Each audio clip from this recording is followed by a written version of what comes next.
Kia ora Year 12 and 13. Here's a video that goes through the first 6 questions in Delta 34.2. So this exercise is focused on what we call the trig forms of Pythagoras. So we're starting from this basic trig identity, sine squared of x plus cos squared of x equals 1. Okay, now that's always true, and we looked at why that was in class. Okay, so using our unit circle and our trig definitions. Not going to do that again here. We can derive from this some other basic forms of Pythagoras. So if we just write that out again here, we see if we divide everything through by sine squared of x, then this is what we're going to get.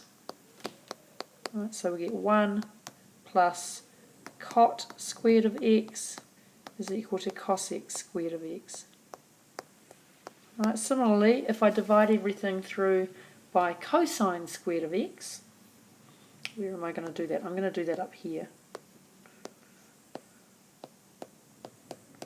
Then I get the next trig identity. That's really useful. And that's this one coming up now. So tan squared of x plus 1 is equal to sec squared of x. Right, so we've got 3 of them, the basic one, and then this one, and this one. And of course, by making different things the subject of the formula, we can get 3 for each of those ones. So altogether we really get 9 different arrangements of this. What you need to be looking for when you're doing these problems is combinations where you've got a sine squared and a cosine squared, which says that one. If you've got a tan squared and a sec squared, you should be thinking about one of the versions of that one. And if you're seeing a cot squared and a cos x squared, it'll be the one down here. Okay, so now I'm just going to go through the first 6 questions on the next slides.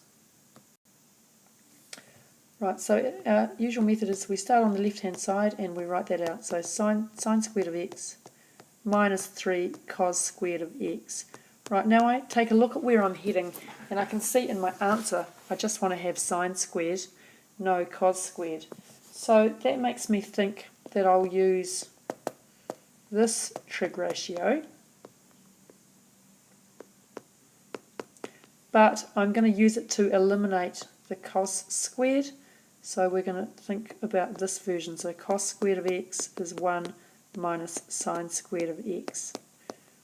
Right, so we're going to be using this.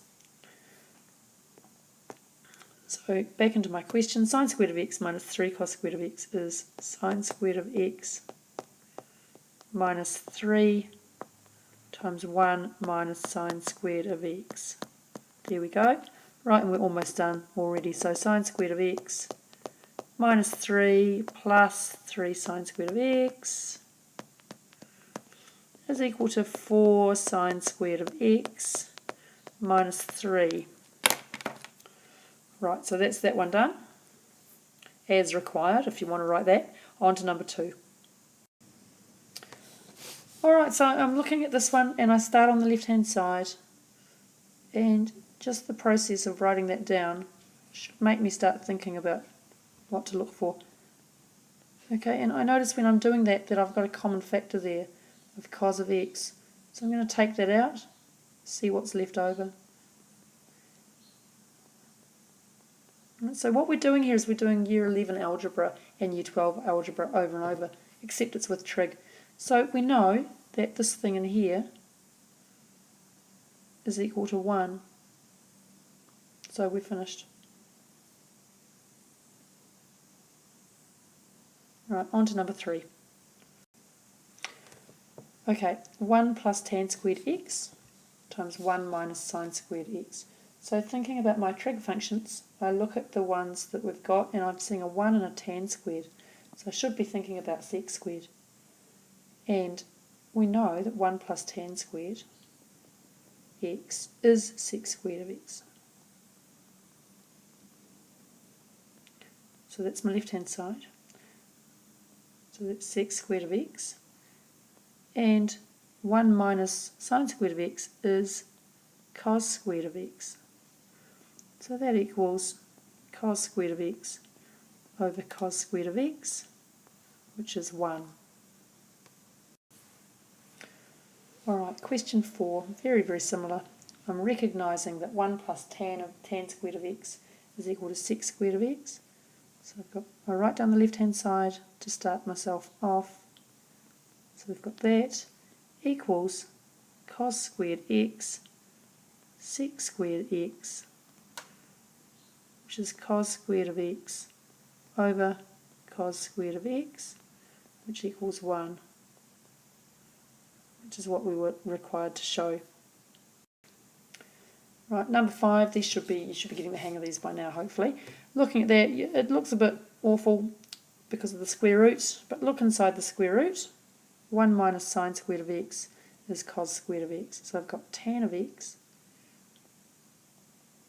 So write out the left-hand side is equal to tan of x times the square root of cos squared of x, which is equal to tan of x cosine of x. Now tan is sine of x over cosine of x times cosine of x, which is just sine of x as required. Right, next one. Okay, cosine of x times cosec of x times the square root of that thing. Show that it equals 1. So cos x cosec x times sec squared of x minus 1 is equal to, we'll leave the first two the same for now.